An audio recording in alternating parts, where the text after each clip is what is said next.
The Wellness Show, episode 147. Welcome to The Wellness Show, a podcast on health and wealth. I'm your host, Tyhson Banighen, the founder of the Extraordinary Healing Arts Academy. Join me as we get the latest insight, tips, and strategies from wellness providers, coaches, and successful, heart-centered entrepreneurs, and much, much more.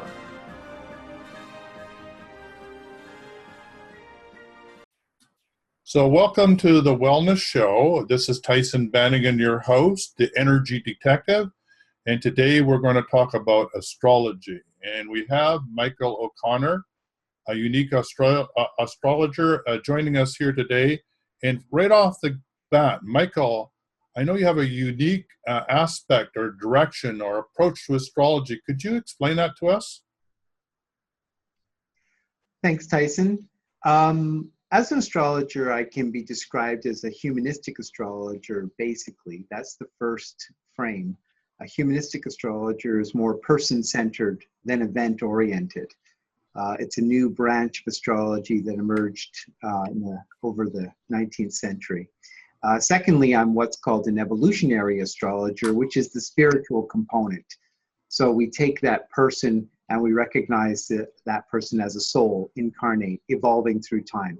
And astrology has often incorporated that spiritual perspective, and it measures through the cycles of time what would be described as an evolutionary purpose. It's not just cycles occurring and creating influences for nothing and randomly. There's a rhyme and reason, what would be called traditionally, religiously, a plan.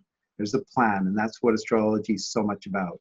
Thirdly, the predictive aspect of astrology is there, of course. We're, as astrologers, looking at, who a person is, what constitutes their evolutionary destiny, and what's going on currently, and that currently and what's coming is the predictive side. So we're looking at, in that respect, probabilities.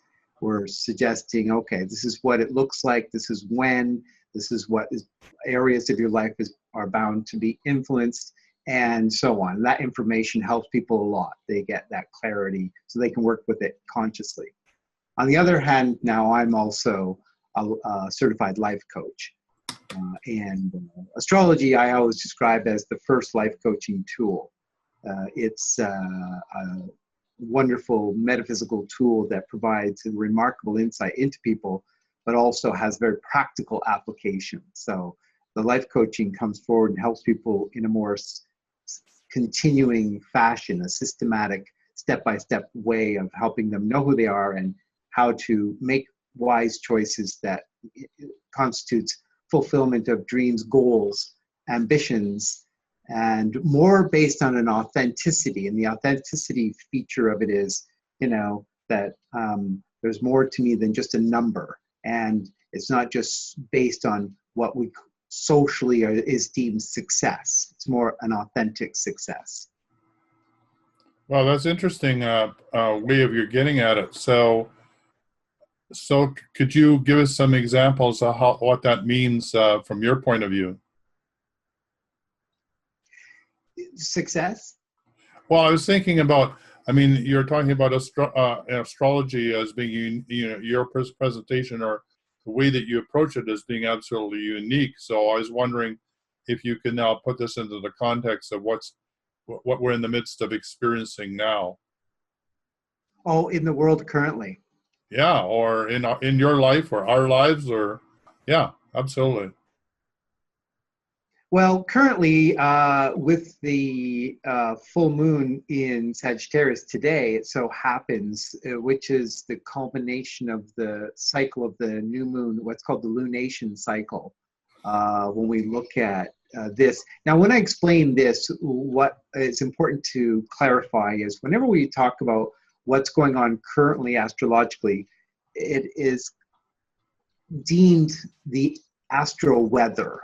It's the current planetary transits, where the planets are in the sky today can be described as the planetary weather and or current influences. In astrology, there's many levels of measuring the evolutionary dynamic, you can call it. But just the current planetary dynamic is, you know, whether it's it always begins with the sun and moon, and by extension, the seasons. It's something that people don't often think about, but the astronomy of astrology is linked to clocks and calendars. A clock represents the measurement of the Earth spinning on its axis and completing a cycle in 24 hours. So that's a clock. A calendar is actually the moon on one hand going around the Earth every month, or month as it would be. You know, the word month comes from the moon. Okay. And on the other hand, the calendar, which, you know, in an annual calendar, there's two perspectives. People don't really realize this. One is the sun and one is the moon. So woven within one calendar is the realization that the Earth orbits the sun, although it appears to be the reverse. You know, our experience is that the sun goes around the Earth, and it does that over a 365 and a quarter day period. We divide that by 12, we create 12 months. And in the calendar also is the cycle of the moon. And they're actually different, the cycle of the sun and the cycle of the moon. But they're woven into the same calendar. So in other words, clocks and calendars are astrological devices because they're measuring tools to measure cycles.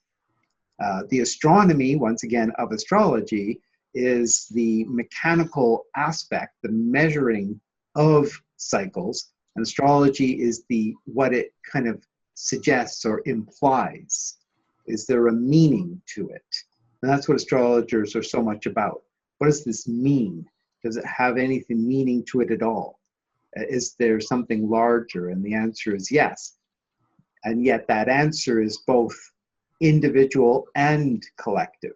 So that's true in any given situation in life. You know, I always refer to that as like the particle and the wave. The particle's the distinct individual particle point, and the wave is the collective, the ocean.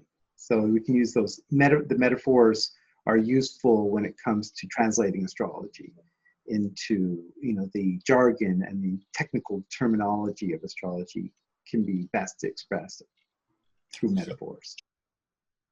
Hi, this is Courtney Starr here, and I'm here to talk to you about this wonderful new project called Finding the Force. It's an amazing adventure that I've started with my friend Tyhson. We are carrying over 100 years of collective knowledge together that we want to present in a digestible way to modern people. We're all looking for deep magic, and we can feel it in our bones. A lot of us are being called right now to delve into something much deeper than what we've currently got. So we're using materials like the 4 agreements, and we're basically giving you the playbook, the step-by-step on how to find the force inside of you. It's not something you're going to find outside of yourself. It's something that's within. And we want to take you on your next best step every single time, because we need to pray for miracles. We all know that it's a crazy world out there right now. We can't fall into fear. And right now we have to learn how to work together and pray for those miracles. So join us at Finding the Force, and we look forward to seeing you on Facebook and on the website. Bye for now. So the basis that you're saying of the cosmological aspects of astronomy and astrology are the sun and the moon, that this correspondence of this is really important. I think at one point you described it as, like in computer language, it would be the 1 and the 0. Is that correct? Yeah.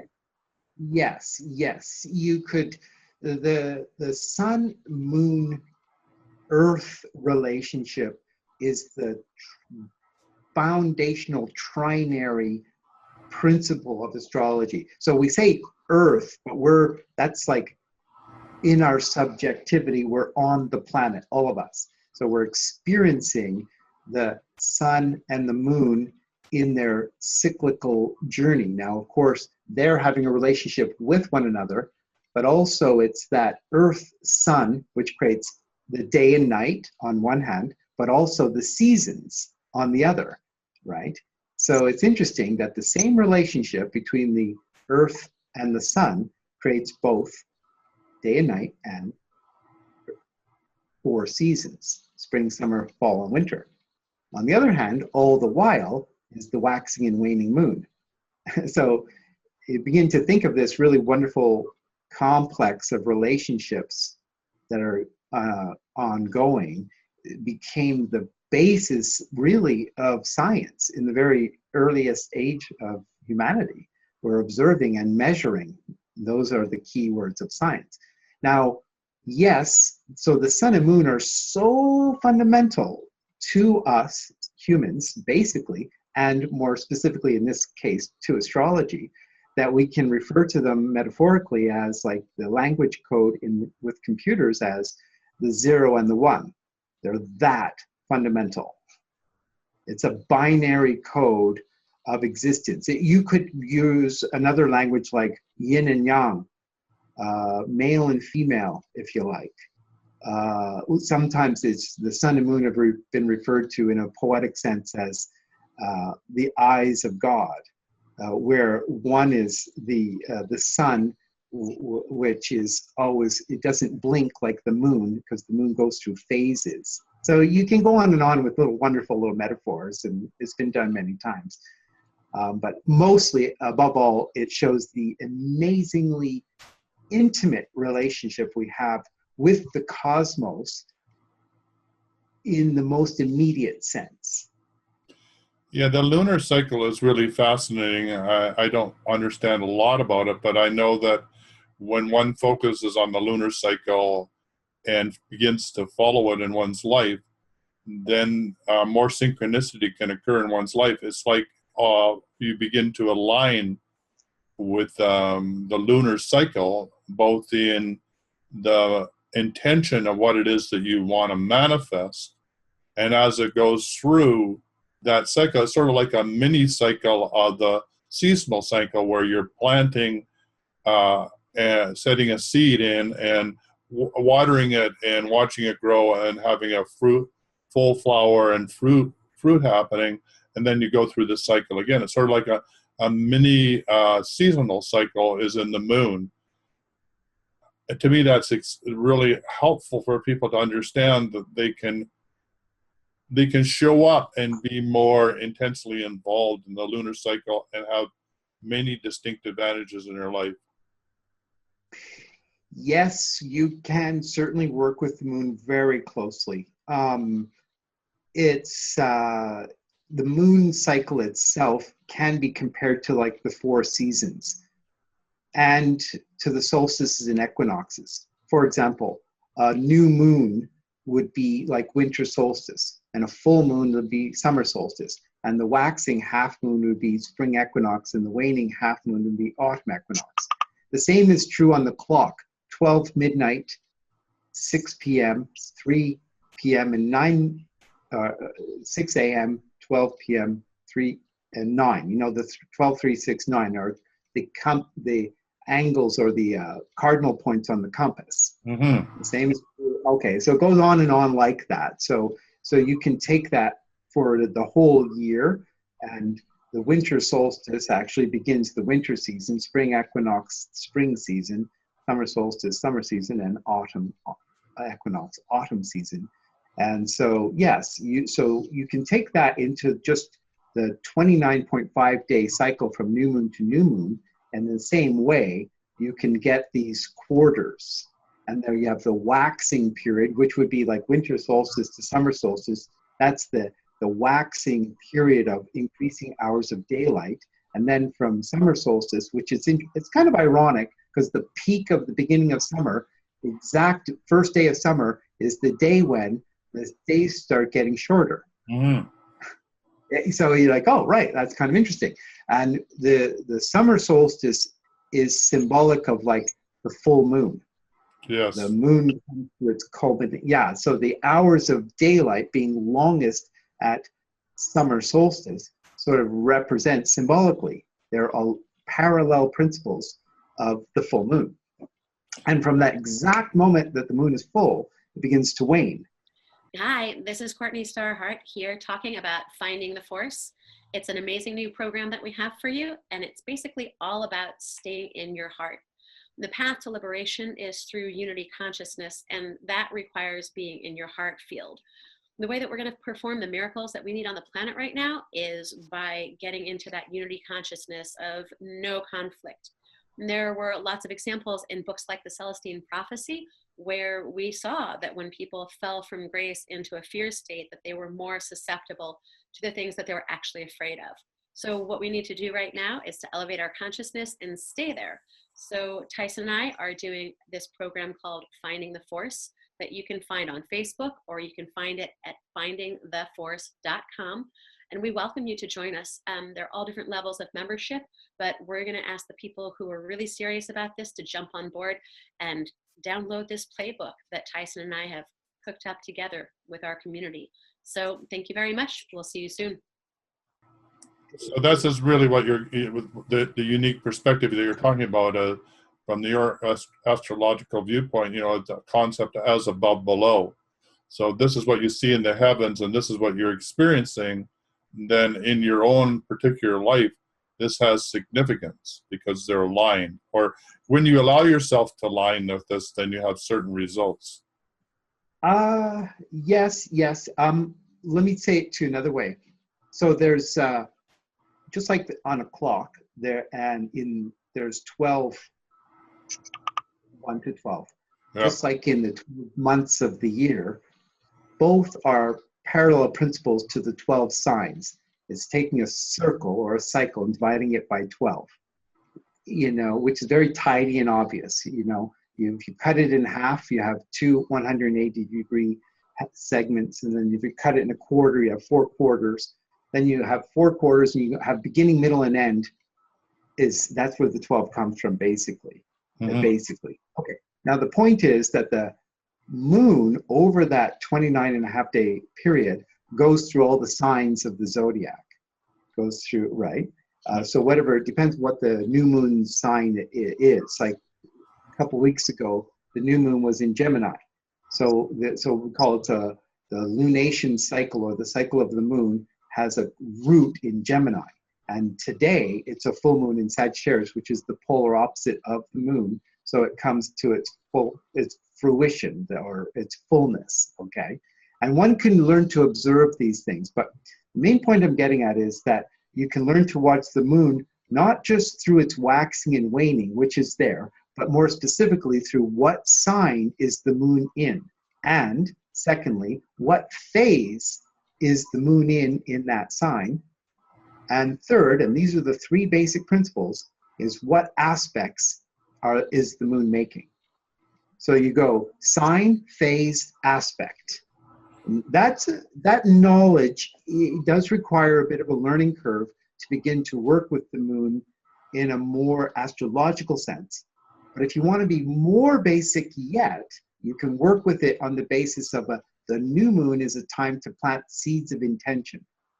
And that you then work with the principle of the full moon being when those seeds of intention should culminate in a sort of full bloom kind of way. Mm-hmm. And then the waning side of it becomes what you do with that, what you do with your flowers that full bloom. You can just enjoy them, or you can process them if you like. Right. So that is exciting. That cycle happens with every moon, but as you said, it's totally colored by what sign that moon is in. So it's important to know what is the influence of the particular sign the moon is, to add even another cycle or dimension of understanding to that basic cycle of birth and death on the moon cycle. So yes. Yeah, you can keep it very simple, just as I said, as waxing and waning. But if you want to add more dimension and, color, it's more like the first one is more like a coloring book with an image, but it's not been colored. Mm-hmm. So if you want to color it and really bring it to life, then you would know the phase, the sign, and the aspect. And that's the basic language code of astrology, by the way. And then with that knowledge, then you can see, once you have that, then you can observe synchronicity. So One is very basic and practical. You can work with seeding intentions and observing that process. Anybody can do it, no brainer. When's the new moon? Let's go. Mm. The other one's a bit more involved, requires more knowledge, but when you have that knowledge, then you see synchronicity. Until you have that, you do not see that synchronicity from the astrological perspective. But when you do, you see what's now a bit of a frustration for astrologers. They say, see, and the others go, no, I don't see. But because they don't see, they think it's not happening. Right. They think, and even the most scientific people, you say, well, you don't have the language code. Oh, I don't believe in that. Yeah, and this is really an important point. The synchronicity is happening in every second as we go through this. The only thing that's different is, are you aware that you are in the flow to catch the synchronicity? It's not as though synchronicity shows up for you. It's like you show up in order to be aware that the synchronicity is already there. So this is the beauty. Yes. These cycles, these nested cycles within cycles, are always available to us. And we have a choice, like you always say, there's a choice in every moment. Are we going to be aligned with these cycles so we see the synchronicity and move through them with ease and grace? Or are we going to ignore them and think that they're not important and then wonder why our lives are a little bit more bumpy? It goes like that. That really is, when you talk about, there's a couple of things I could say about that. It goes like this. Synchronicity is a term that means meaningful coincidence. But people think it's anomalous. But what's anomalous is their perspective on it. Exactly. It's like, there's a meaningful coinciding of events. Yes, there is. It's not random. Randomness is a great illusion. It's a grand foolishness almost. It's a lie. It's a lie. It's a lie. It's a very, very skeptical people like to cut everything up, but all you have to do is look at life and you see order everywhere. So it's hardcore skepticism is kind of a form of stupidity at worst, because it slices and dices everything to meaninglessness. And it's like, well, sure, you can go ahead and do that, but it's just like you're looking at the picture too close and you're not stepping back and seeing the order of the pixels, if you like. Yeah, so, you've got blinders on, self-imposed blinders. For example, now there's advantage to extreme anything like skepticism, for example. It's true, but it can get carried away, and I've certainly encountered that. But on the other hand, it's like if we look at what's going on currently, like the full moon, and then we can apply that to one's chart and say, how's that influencing you today? That's important. But also, the full moon is the most immediate second hand on the clock compared to the bigger picture of what the astrological story is about. So I like to use the image of a pyramid. So the moon's at the point of the pyramid in terms of the most immediate goings on, but the base of the chart looks at big cycles, or the base of the pyramid, looks at massive, large cycles, and you can get larger and larger. There's that varying points where it gets so large it's lost all proportion, but you can start bringing it in. For example, just working with the planets alone, if you were to take the two furthest planets, Pluto and Neptune, they create a cycle that lasts 504 years, exactly 504 years. So that creates this wonderful little window of 500-year periods that you can put all the other cycles into context to. And every time any two planets make a conjunction, they start a new cycle. So this is where it gets into a story of cycles within cycles. And it becomes the astronomical reality of that measurement does become somewhat geeky, but not that bad. I mean, if you were into hardcore measuring of the astronomical cycles based on, the rate of speeds and so forth, it does get quite technical. But if you just work with the principle of Pluto and what it represents and Neptune, and you have sort of tools like planetary tables that show you when they will form these, then it starts becoming easier. Mm-hmm.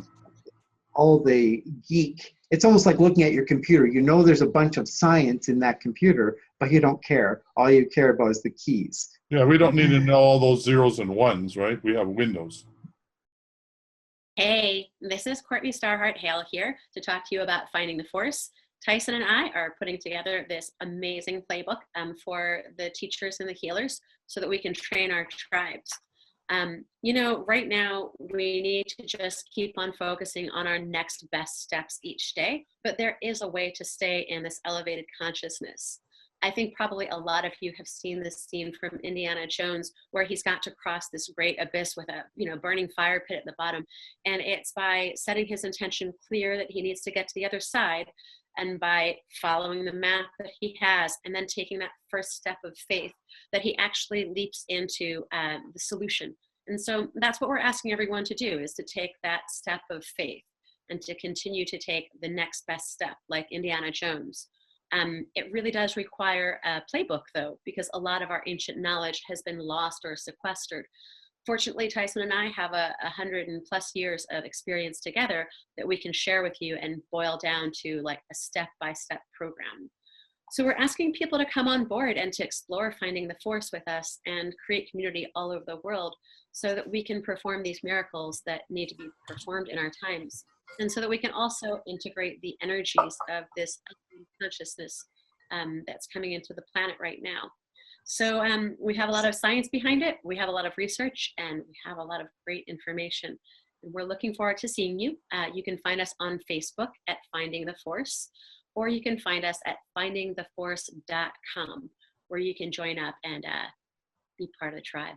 Bye for now. We have Windows. So it's like that. So anyway, the point I'm just making is there's this big contextual perspective of cycles within cycles, and we bring it down to the moment now like a full moon. And then we can watch that basic cycle of the waxing and waning moon every month. And then we can work with that. If we step a little further back, we recognize that the moon is waxing and waning not only over the course of the month, but it does it 12.5 times per year. And when we look at that context, we see seasons. Oh, so the cycles of the moon of our life are in the seasons of our life. And then the seasons become a part of, let's say, as basic as decades.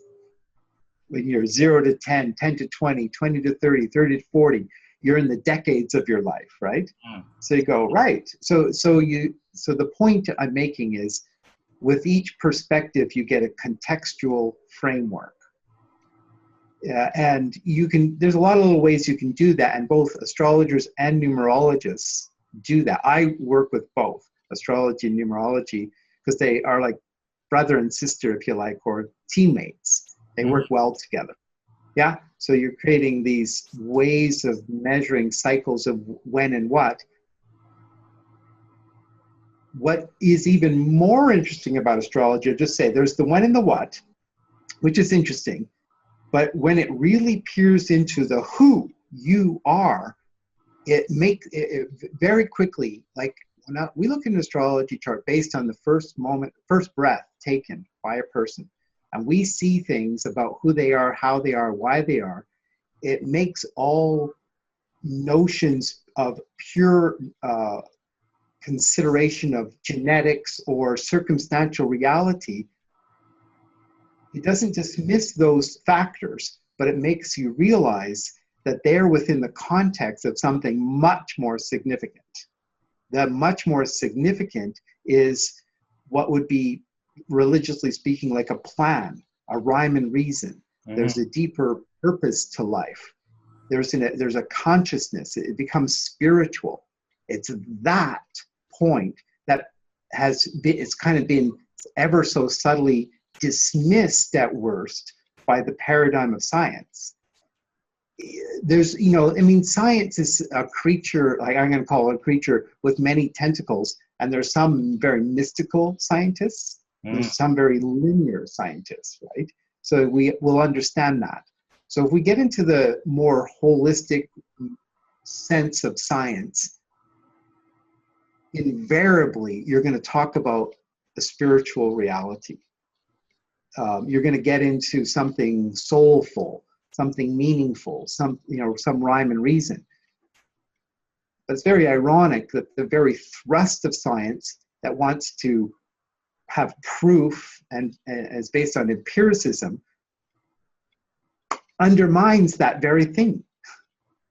Yeah, it destroys the synchronicity of the moment is almost destroyed in the insistence on the detail of the moment. It's sort of like you've got the microscope looking in the wrong place, and then science is discovering this is self. There's no such thing as a detached observer, and as soon as you try and find the particle, it becomes a wave. So we're learning this mysticism is fundamental to the whole basis of science.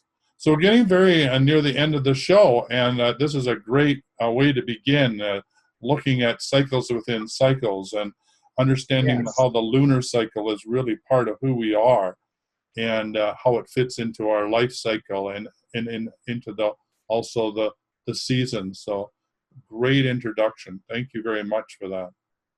You're welcome. As a final word here, I'll just say it's all about relationships. It's the relationship each person has with their own body, mind, heart, and soul. That's this intimate, subjective relationship. But also that we individually and collectively are invariably on the planet in relationship to the cosmos. And the cosmos begins with the sun and moon, and then the planets in the solar system. And then, of course, the firmament of stars in the background, right? All of these layers of cosmic reality that we're relating to. And this is where we get this as above, so below synchronicity factor. And I'll just say one last thing. Spiritually, it talks also about the as within, so without. So it brings the understanding that the soul perspective is at the core of the outer reality. In other words, we don't just have a cosmos and then human beings came along sort of randomly and arbitrarily started having these experiences. It's more essentially a fact, and astrology proves this very strongly, that there's this deeper rhyme and reason to it all, and it's one grand continuum. And so we can use astrology and numerology, etc., to find deep meaning personally and collectively in that, and that's where we start to really see the benefits of it. It's a beautiful, beautiful thing. I can hardly wait to get you back on the show, and we can go even deeper. So thank you for showing up. That was great. Bye for now. My pleasure. Thank you. Bye for now. For quality online wellness products, courses, and services, visit our sponsors, thewellnessstore.ca. and the Extraordinary Healing Arts Academy located at thewellnessacademy.ca. To stay in touch, visit us at thewellnessshow.ca. And until next time, be healthy, wealthy, and wise.